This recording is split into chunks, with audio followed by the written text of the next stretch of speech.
తిరుపతి చంద్రగిరి మండలం రంగంపేటలో జల్లికట్టు సందడి మొదలైంది. టీడీపీ వైసీపీ కార్యకర్తలు పోటాపోటీగా ఫ్లెక్సీలు పలకలు కట్టారు. జల్లికట్టు పోటీలకు హాజరయ్యారు ఎమ్మెల్యే పులివర్తి నాని. ఎమ్మెల్యేకి ఘనంగా స్వాగతం పలికారు స్థానికులు. ఈ పోటీలు చూడడానికి ఉమ్మడి చిత్తూరుతో పాటు తమిళనాడు నుంచి కూడా యువకులు తరలివచ్చారు. ఎడ్ల కొమ్ములకు నేతలు హీరోల ఫోటోలతో పలకలు ఏర్పాటు చేశారు. పలకలకు బహుమతులు కట్టి పోటీలకు రెడీ చేశారు నిర్వాహకులు.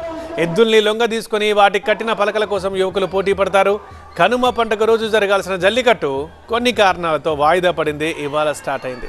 ఈ పోటీల్ని చూసేందుకు చుట్టుపక్కల గ్రామాల నుంచి కూడా వేల సంఖ్యలో తరలివచ్చారు. తమిళనాడు నుంచి కూడా వచ్చారు.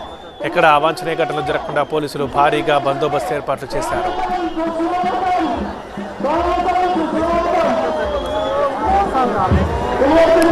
తిరుపతి చంద్రగిరి మండలం రంగంపేటలో జల్లికట్టు సందడి మొదలైంది. చూస్తున్నాం. టీడీపీ వైసీపీ కార్యకర్తలు పోటాపోటీగా ఫ్లెక్సీలు పలకలు కట్టారు. జల్లికట్టు పోటీలకు హాజరయ్యారు ఎమ్మెల్యే పులివర్తి నాని. ఎమ్మెల్యేకి ఘనంగా స్వాగతం పలికారు స్థానికులు.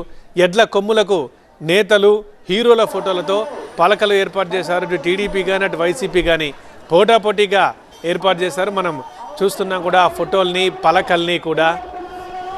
ఇక పలకలకు బహుమతులు కట్టి పోటీలకు రెడీ చేశారు. అంటే ఎద్దుల్ని లొంగ తీసుకొని వాటి కొమ్ములకు వాటికి కట్టిన ఆ పలకల కోసం యువకులు పోటీ పడతారు. కనుమ పండుగ రోజే జరగాల్సింది యాక్చువల్లీ ఇది. బట్ కొన్ని కారణాలతో వాయిదా పడి ఇవాళ స్టార్ట్ అయింది. దీనికోసం చుట్టుపక్కల జిల్లాల నుంచి తమిళనాడు నుంచి కూడా తరలివచ్చారు పెద్ద ఎత్తున.